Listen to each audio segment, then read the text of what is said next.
We've been through an emotional roller coaster on center court, 4 hours and 53 minutes, the longest Wimbledon final in history. And Novak Djokovic comes out on top yet again against Roger Federer in an epic thriller in London. What a match! Lightning has struck thrice on center court 2014, 15, and 19. Hello, everyone. I'm your host Prasad, and I'm joined by the two great analysts, Rajki and Prakash. Guys, I hope you're doing well. It's been a brilliant day in sporting history, but let's focus on the tennis thing, that Wimbledon final, and let's get your thoughts straight on how you felt the final went by. Let's start with Rajki. So I'll say pretty much what I said after the Federer Nadal match. It was a very dramatic match, but I don't think this is the best quality match that the two have played against each other. I think there were times when Federer was approaching his best. There were times when Novak was approaching his best. But like what I look for when these two guys play is the battle between Federer's serve and Djokovic's return. That was mostly absent. So I was very disappointed with the match from a quality point of view. But it's unforgettable. It's one of the most crazy matches that you'll see. I think it's just bizarre, weird match. Absolutely.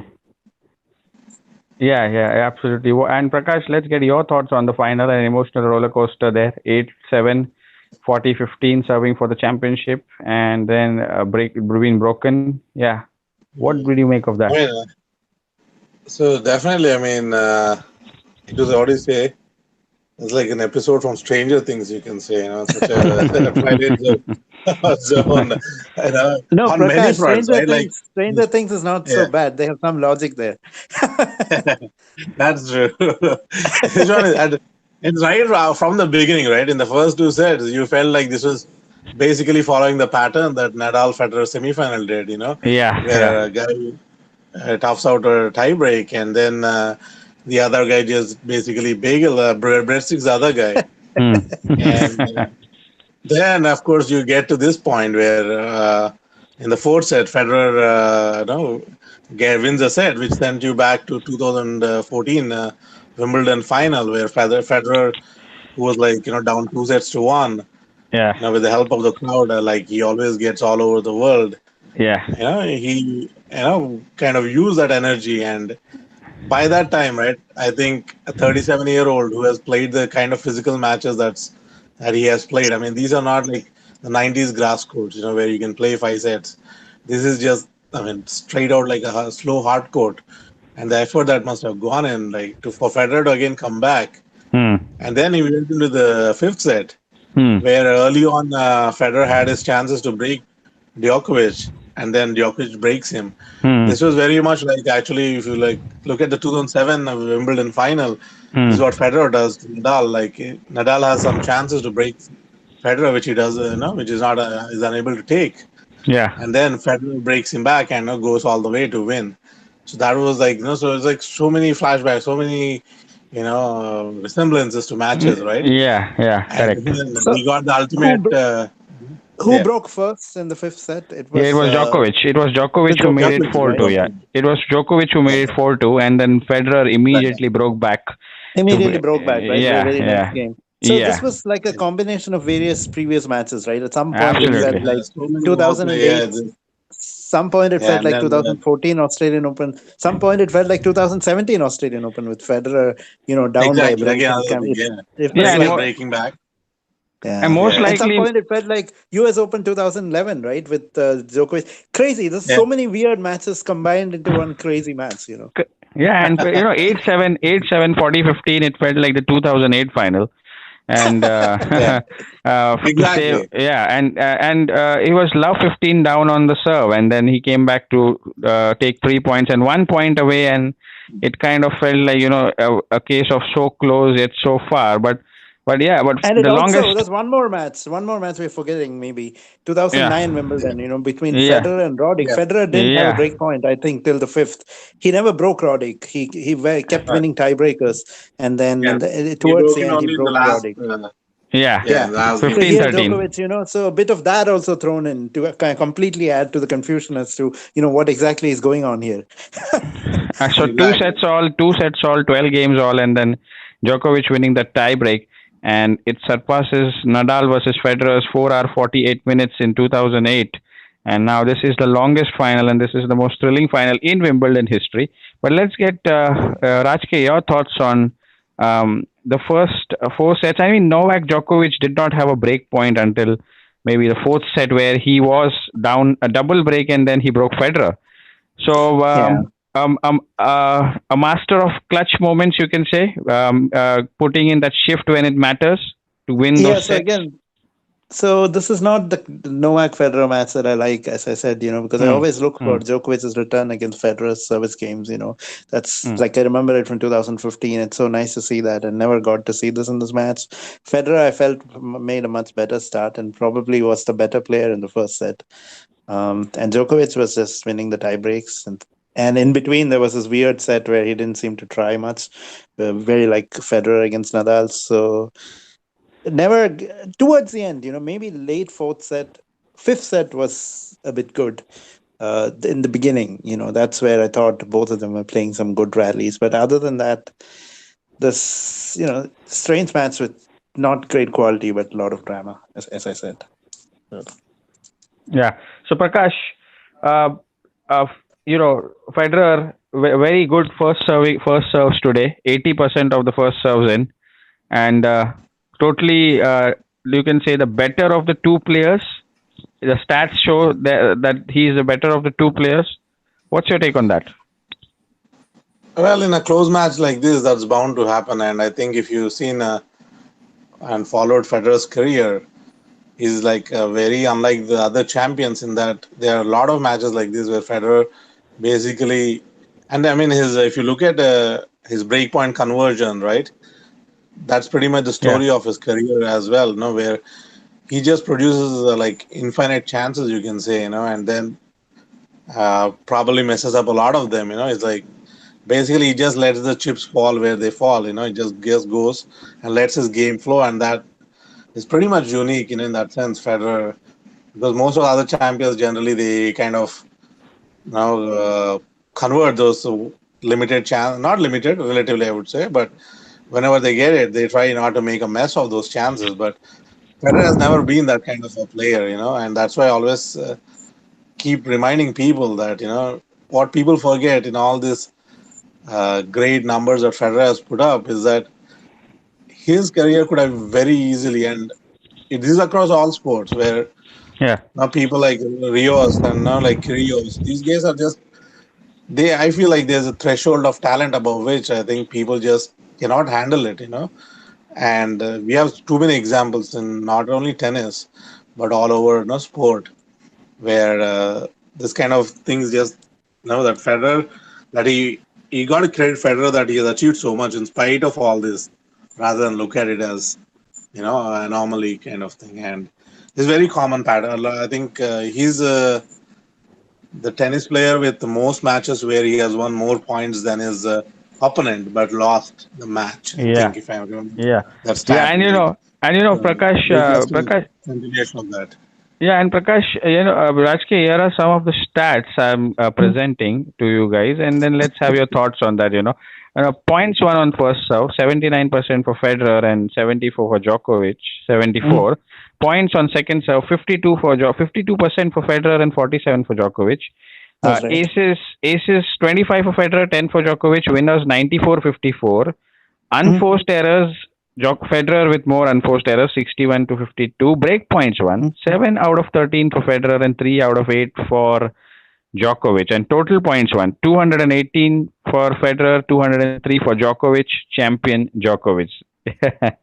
So, can be a cruel sport at times, isn't it? But what a sport this is. What do you guys have to say about that? No, I mean, like the sets Djokovic won were in tie breaks, and the sets Federer won were, one was a 6-1 set, and the other was 6-3. I think 6-3 or 6-4, 6-4, right? Yeah, 6. 1 second. Yeah, 6-4. 6-4. Okay, so obviously, I mean, he won the sets breaking Djokovic, and Djokovic won the sets in tie breaks. So that sort of explains. And the 6-1 set, would have accounted for a lot of those differences. But I think Absolutely, but towards the yeah, beginning of the fifth set, towards the end of the match, Djokovic was beginning to show some sparks of brilliance. in the fifth set, I would say towards the beginning of the fifth set, Fourth, you could even in the see. fourth, I think he played well. You could Djokovic sense, started you playing could sense that, you could say, and throughout the match, I think in the second or the third set, you wondered whether what's happening, what's actually happening with Djokovic Yeah, is, Djokovic's serve. I mean, we've eh, talked a lot about Federer's serve and Djokovic's return, but yeah, Djokovic's serve today wasn't good. uh, As good as it can be. And you could really see that when he was serving well, those were his best chances to win. But it always felt like Federer may break, because Federer kept getting out of many break points with his serve. And yeah, so that was a bit, it was, again, adding to the strangeness of the match. yeah. Yeah. So. And to add to this wonderful discussion, Djokovic becomes the first player in Open era to have saved championship points and then gone on to win the Wimbledon. So that's an incredible feat, and 5 Wimbledon titles for Djokovic now. And as Prakash has very wonderfully noted the pattern on his Twitter account, 2004, 5, and 2009, Federer wins Wimbledon, defeating Andy Roddick in all three finals. 2014, 15, 19, Djokovic wins Wimbledon, defeating Federer in all three finals. And this match also a bit similar, right? In the sense that Federer didn't break Roddick till the fifth set, and Djokovic really didn't break Federer till the fourth set. Yeah. So very similar. So Prakash, let's get your thoughts, and then we can come back to Rajke. What next for the big three? Federer at 20 Grand Slams, Nadal at 18, Djokovic at 16. All the three fan bases happy there, do you think? Well, I don't think all the fan bases are happy because they started with Federer at 2010. I think Federer was at 15 and Nadal was at 5, and Djokovic was was 1 or something, or I think 16, 6 and 1. I think that was a count after Australia 2010. Prasad, is your question about this tournament or like in general? Yeah, it's in general. No, it's in general. Yeah. It's it's in general, and obviously because the Wimbledon ended, and the tally after this Wimbledon is 2018 and 16. So what? So it went from 2018-15 to 2018-16. So if I get your question right, you're asking whether that transition from 2018-15 to 2018-16, how the three fan bases feel about it, right? I mean, if you're going to talk about what we were expecting in 2006 from all these three, that's going to be a completely different question, No, but I'm saying after this. So 2018-16, when one is still playing at his highest at the age of 37, 38, coming back from those injuries, and the other one hasn't had a lot of competition, and like Prakash has said, that a lack of young players coming through is the reason why Nadal and Djokovic are where they are, basically here. Mm-hmm. So it's 2018-15 to 2018-16. Who benefits and what's next for these three? Okay, yeah. So I'll let Prakash answer first. I'll my answer. Yeah. To be precise, definitely, if you remember, I think initially many people thought Federer had the better end of the deal with a weaker era before Nadal and Djokovic showed up. But right now, if you look at it, when you consider all things, one can make the case that right now it's almost like 2 generations of tennis have not shown up. Yeah. Which I don't know if it. I can't think of a time, where tennis was so low on, because tennis has always been traditionally known as it's a young player's game, basically. A lot of teenage prodigies like Becker, and I think that basically kept eroding over the years as the game got physical, I guess. And of course, with the slowed down conditions, there are many factors you can say. So Nadal was the last teenage champ we had, and the thing is, after Djokovic, right? I don't think we've had a younger player. Not younger than Djokovic that has won a slam yet, right? So this is like what, 2008, and so it's like we are 11 years on, and still the youngest player that has won the slam right now is still Djokovic. Yeah, that is just Yeah, I mean, so definitely, I'm pretty sure it's contributing to all these, inflation for. I mean, all three players, of course, definitely, but of course, the younger player or relatively younger ones are going to take a bigger toll on this, or bigger advantage of the situation than, of course, Federer is definitely, at least in my book, is a generation ahead of these two guys. Hmm. If you look at it, tennis generations wise. But Hmm. anyway, after saying all that, right now it's like 2018 and 16. That's where we are at. And yeah, well, you guess we'll just see how things go forward, I guess, because things have been changing constantly whenever, But at least this year or the since Australian Open 2018, obviously Federer's count has been stagnant, and I think Nadal has reduced by two, and or two, right? Yeah, two French Opens basically, and Yeah. Djokovic has added four, right? Four of Correct. these. He's moved, Correct. so from 12 to 16. So definitely, the momentum you got to say is with Djokovic, and then of course Nadal has the French Open, so we'll have to wait and see, how it plays out in the next couple of years. All right. Yeah, Rajke. On to you Yeah. now. Okay, so I'm going to take a more short-term approach to what Prakash was saying because those are good points, but I think that's up for another podcast when we talk about eras and competition and youngsters and so on and so forth. And some of those things to me are subjective and difficult to prove as well. So I'm going to just talk about how does Wimbledon affects the big three. So if you look at Federer, for example, obviously his best outcome would have been winning, but his worst case outcome would have been Nadal winning, right? Then there's just one slam between the two. Correct. So what Correct. really Yeah. happened was the intermediate outcome for Federer fans, right? So it's not their best case, but they avoided the worst case. And Federer beat Nadal and got a very important win against Nadal at Wimbledon. So to me, that's a big Yeah. positive for Federer fans. Similarly, for Nadal fans, of course, the big positive would have been Nadal winning, reducing the gap to one. But at least for them, Federer did not win. So it still stays at 18-20, still gives Nadal fans hope. So it's a good Yeah. tournament for them as well. And Nadal reached the But semifinals, showing that yeah. he's still a Yeah. good contender. And then, of course, for Djokovic fans, it's been a good tournament as well. So I think there are big positives that the big three can all take from this. And I really love the attitude of Federer after the match. And to me, it seems like he's ready to go on playing for a few more Very, years. very, very happy with that. 37-year-old saying, I hope I give hope to the other 37-year-olds, and then Novak comes in and Novak says, I'm one of them. That was classy. Yes. That was So very Federer classy. played two high quality matches back to back. And Yeah. if the draw is kind, he will not have to do this to win slams. For example, at US Open, Djokovic and Nadal could play a 4 hour semifinal and Federer gets to beat the winner in the final. So Yeah. to me, this means that Federer is going to have great chances going forward. So I look at this as a positive for all the big three players. And for number 21 being so close at 8-7, 40-15, I mean you've been broken and you've come back on serve, and then you've broken him, the best player, Yeah. the number one player in the world, and it's on a plate. But definitely against a guy like Djokovic, nothing's easy, and we know because No, you I mean, can big win three have some. all had Yeah, setbacks and they come back. That's why they're great players. Federer had the absolutely. huge setback of 2008 Wimbledon, 2009 Australian Open, just a few Yeah, months apart. Nadal yeah, had 2017 Australian Open. Losing to Federer must have been crushing, and now we know that. absolutely. And Yeah, Djokovic had so many French Open finals and semifinals where he had good chances, right, to win as well. And the yeah, 2013 yeah. US Open final weekend. So each of these have come back from setbacks. And at 37 years, anything is a bonus. And Federer is a very positive person, so I don't think he's going to sit back and feel sad about this tournament. He's going to realize that he's going to have chances at US Open, Australian Open, where he's won like 6 Australian Opens and 5 US Opens. So let's look forward to those. And he's going to have his chances. He's not done yet by a long way.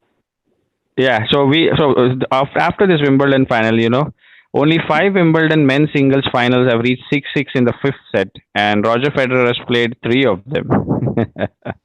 And I think one of them is the Nadal Federer 2008. The other one is Federer Roddick, and this That's right. one, yeah. That's right. Anyway, a great tournament and a great couple of weeks for tennis. What a day for sport in general. And the ruling of the tiebreak was announced this year, and we got to witness it in the very first year. So that's one thing that happened. And I was quite sure, was unsure, whether it was first to 7 or 10. Somebody confused me with 10, but then it was no, it's first to 7. I think the Australian In Open is 10, I think. Yeah. Correct. So guys, fantastic. What a Wimbledon this has been. I mean, 2018-15 to 2018-16 we go, and the big Yes. three looking unstoppable. I think Prakash, after Murray's 2016 Wimbledon, I think the every Grand Slam winner has been 30 plus. So Yes. there's something to look forward to in the U.S. Open. And by the way, Djokovic has qualified for the ATP World Tour Finals after this. He better, So right? With the two Grand Slams. yeah. So the U.S. Open next, guys. But where do we go from here next in the ATP World Tour calendar? Can any one of you elaborate on that? Where do we go next from the Wimbledon? So the two big tournaments are the North American, the so-called North American Masters on hard courts. So one of them happens in Cincinnati just before the US Open, and the other happens in Canada and rotates between Montreal and Toronto. So one year it's in Montreal, the next year it's in Toronto, and that happens before Cincinnati. So we're going to have the Canadian Masters and then Cincinnati and then the US Open in a few weeks. Perfect. So we build up to the U.S. Open, which is the final week of August, and that is the final slam of historic year, by the way. And three slams are done. Djokovic has won two of them. Nadal has won one, and terrific to say the least. And remember We are, that the US Open is the one where, we've had a few non-big three winners of late. We had True. Cilic, we had Yeah. Del Potro. So yeah, this is not. It's the one, I think, with the most non-big three winners. Yes, If I'm that's right. not since 2003, if you take a look, right? yeah. Because yeah, you got Roddick, of course, in 2003 itself, and then you got Del Potro, and who won actually very interestingly. Del Potro actually won the U.S. Open before Nadal or Djokovic. Very amazing. Yeah. And then, of course, you got Cilic, and then Wawrinka himself. So four players, I would say True. I the hope Del big four. Potro's injury will be fine by then. He's still injured, I think. And again a case of and again a case of if not then what, isn't it, for Del Potro and his career? If not those Right. injuries, then what? But one final question that I've received on my chat is that we've spoken about how the generation of players have not shown up, but potentially the players, like Rajke, you're a fan of Felix, and rightly so. Mhm. He's been showing the sparks recently. Mhm. He's been showing the form. Yeah. Can both of you pick five players that might go on to challenge? Might, and that is a big might, if you know what I mean. Might go on to challenge in the Yeah, the top US three. Open or in Yeah, general. the top three in general in the future. Let's say. Okay, so, well, Tsitsipas, Zverev, Felix, Hatsuno, and Medvedev are my five Medvedev. picks. 5 picks. Prakash, what about you? You want five picks, is it? Yeah, five. Yeah. So yeah, I mean it's the usual suspects we have, and they have to be right now the best bet. And maybe like someone like Berrettini, who surprised him. I was been pretty surprised with him that he Okay. made this run. Yeah. So yeah. And then I'm just looking for unconventional names right now because we have already had a look at Zverev, and they, in a way, you can say they kind of made dents, yeah. and like they'll have to again come back, I guess, with the new I mean, plans, new Zverev what is just 22, right? 21, 22. 22, yeah, 22, yeah, of course.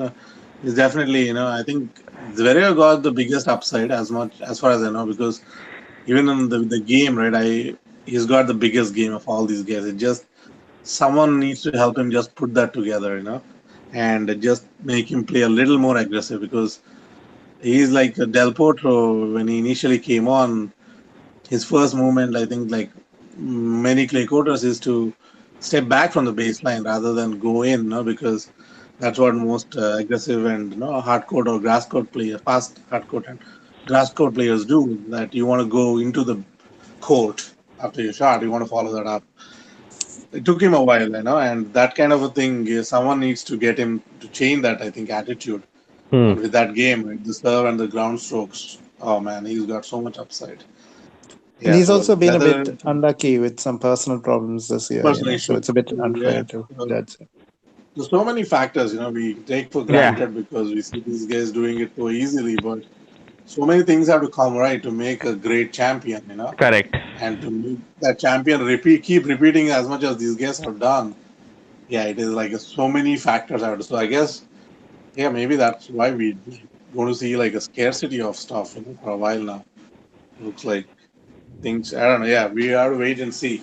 But thing is, when things do happen, I believe they'll happen very fast Yeah. because I think the whoever takes over, like it's going to be like they're going to do it pretty quick. Is what I feel. Right? It won't be a prolonged fight, or I would think, Yeah, and or uh, and domination. this has to be a point of discussion in the future episodes, guys, because we have a lot of things to offer on this episode. And by the way, great last episode and great episode this time. Any final Yeah. words before we wrap up on this episode of the Tennis Galaxy podcast, Rajke? So yeah, I mean, this is very busy few months in the tennis season.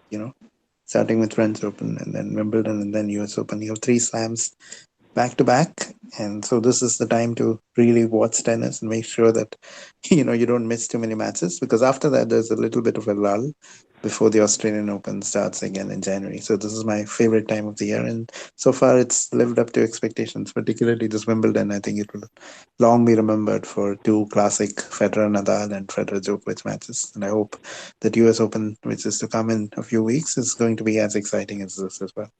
Prakash? Yeah. So I think it was all in all a very exciting Wimbledon, and definitely it's the busiest part of the season with all these big tournaments. We got three slams and four masters or five masters in this chunk. So, and of course the grass court warm ups. So right now I think we'll be in the final lap, the hard courts, Yeah, and the and for me personally, I always rated, for me, among the tennis tournaments, for me Wimbledon is always special. It feels like yeah, an it does. every annual World Cup for me in tennis, because It just does. stands out with its history, and over the years, uh, how important it has been. And so to have this kind of a match, and there it's like pretty much like how the Cricket World Cup final, got to the real wire, and only I think Oh, it's a and by the much way, better quality. Yeah, I have to yeah, say, Pika. Yeah. Prasad, both me and Prakash got our predictions right for Wimbledon. Correct. We did good actually. Right. This week with predictions, we are pretty good actually. We got Yes, Yeah, much better than French Open. So yeah, even we Nadal. play our best yeah, at Wimbledon. Yeah, yeah, and Prakash. Yeah, yeah. Our form on grass court is also much better. Like Yeah, that's Djokovic what and I'm saying. We play our Federer. best at Wimbledon. Rajke, here's a food for thought, Rajke. Uh-huh. Based on what we witnessed in the World Cup final, should the player after 12-12 in the fifth set been given the trophy based on the number of aces? I'm very happy that the ICC is nowhere near any other sport because, Yeah, I don't. I'm yeah, a bit yeah, surprised. Well, that's a completely different sport, but yeah, isn't yeah, it a rather flimsy way to decide? First of all, the super over itself yeah, is a bit strange. After 50 overs of being tied, it's yeah, almost a different sport, right? People come for 1 over and then bat, and then yeah, once the super over is tied, so there were two ties. So it's been completely crazy, right? Two ties out there in the yeah, World Cup final, and one tiebreak here happening at the same time, same day, yeah, same and just city. same city, just a few miles away, in fact. Few miles away, and I could not watch the World Cup final at all because I was busy watching the tennis. So I was just following that, and it's just extremely strange day and two very strange matches. Very, very, very. And what a day for sport, as I have repeatedly been saying on this episode of the Tennis Galaxy podcast. But to sum things up on this episode, Novak Djokovic is the 2019 men's Wimbledon singles final winner and then champion, sorry. And then Roger Federer comes up short, gives us an epic thriller, but so a case of so close yet so far for the 37-year-old who's been Two nothing epic but thrillers classic. against Yeah, Nadal too, right? yeah, So yeah, yeah. Two, absolutely. And by the way, we witnessed our longest Wimbledon men's final in history, 4 hours and 53 minutes, surpassing 4 hours and 48 minutes in 2008. So I hope everyone listening to this has enjoyed the 2 weeks that we've discussed over and over. We've done every round, and we have been sensational. Question mark. That's up to you to decide. But we'll be back for more in future. Yes, Prasad, your host Prasad, signing out with Prakash and Rajke Prashant, on this one episode. last thing before we sign off. Oh, sorry. Please. Yeah. One last thing I actually wanted to get this in before. Basically, there's an interesting topic I think we can throw up for debate right now. Is that conventional? It's always been thought that Nadal is the most mentally tough player, that to have played, or definitely in this generation, right? Because point in, point out, he brings in intensity. Yeah. But I think right now we can make a case for Djokovic. Yeah. Who actually takes a very different route. He doesn't do the point in, point out as we talked, right? Because today's match was all about how he basically had ups and downs, but when it was a big point, he was there. I mean, like clutch moments. Correct. Clutch moment, right? Yeah. So I mean, it's like a totally different route. Like you wouldn't think that's a route you can take to mental toughness because you think, the conventional wisdom is that, intuition is that the most mentally tough player goes at it like every single point, right? But there are two different schools of or styles, I guess. But that's an argument, I guess, that people or that'll come up in sports bars along with this GOAT debate, which has been going around, of course. Absolutely. I'm surprised that you left Roger Federer out of this, by the way, because I think for me he's incredibly mentally tough. In his own sense. I mean, I would say, like as I always for Federer, I say like that again there are different kinds of mental toughness. The short-term mental toughness, which goes on a point and a match, and then this long-term thing where you need to I think in that sense, Federer, right? I think among the three has had the biggest of heartbreaks, and he has been getting up every single time, and this just gets added to that list of those heartbreaks. So yeah, definitely, but you should also remember the triumphs, right? I mean, hanging on against Roddick. Right. I mean, how many games did he? That was just crazy, just maintaining a focus in 2009, 2017 against Nadal. Definitely. It's ultimately stereotyping in one sense, because you look at Federer as the guy who does things easy, and then no, I don't. So this is why I don't like any of the because I think things are a bit more complicated than, as you said, these simple stereotypes of Federer. Just this vehemently very flaky guy who just goes and hits a few shots. No, I mean, there have been. If you look at 5-set records, for example, you might think of Federer as he's come back from 2-0 down more often than Nadal, right? I mean, to win matches. Right, there was a period of time like last year or the year before where he won many matches, saving match points, and he also lost some matches where he had match points. So I mean that's something to talk about. I'm just throwing Federer's name out there too, because we always want to do. Yeah, he'll always be there. I'm pretty sure, because given the number of Federer fans out there, he'll always be in every discussion. But generally, these are the things or people who mention mostly. No, I think let's do the following at some stage for some future podcast that we come up with a few criteria.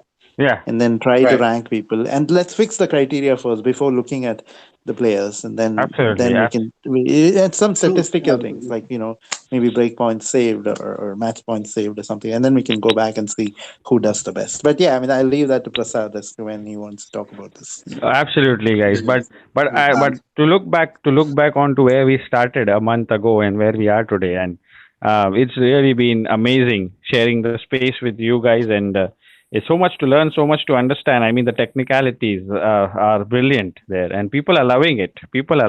Absolutely. To whoever's listening. I just hope that this becomes more popular among tennis fans, because we also like getting questions from them, and that makes us think in a new perspective as well. So it's and next year is 2020. So Prakash, you will be in your 30th year as a tennis fan, and Rajke will be at 1989 being 31. And me being in my 20th year, so that's 80 years of combined for watching, and to share the space, as I said, is really amazing. But like I said, and like some valid points made, Prakash, by the way, and that actually builds up my interest for the next few episodes, which we will record once we are thorough with the topics, whatever we decide.